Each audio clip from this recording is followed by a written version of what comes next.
ปัญหาเที่ยวผ่านครั้งใดคืออ้ายคนดีคนที่น้องกล้าไว้ใจรู้จักกันที่เมืองใหญ่ในวันที่ไกลบ้านมาเป็นที่ปรึกษาแทนแม่และพ่อฝันที่ใจรอมีอ้ายนำพารู้สึกปลอดภัยอุ่นใจในการคบหาเคียงข้างกลางคนเมืองฟ้าแววตามีความห่วงใยก็สบายอ้ายคอยหยิบยืนอยู่ยาน้ำไฟบ่มา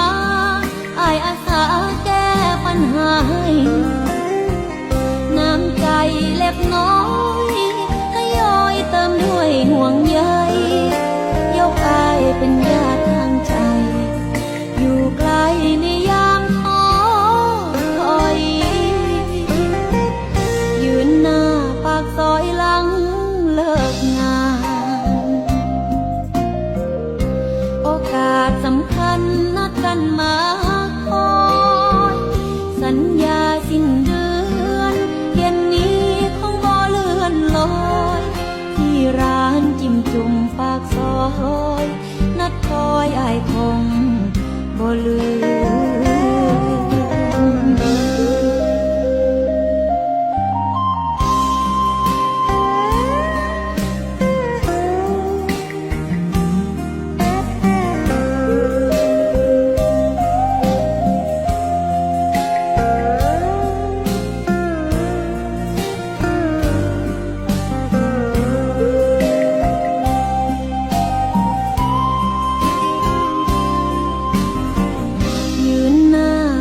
ซอยหลัง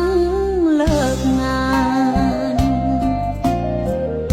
โอกาสสำคัญนัดกันมาคอยสัญญาสิ้นเดือนเย็นนี้คงบ่เลื่อนลอยที่ร้านจิ้มจุ่มปากซอย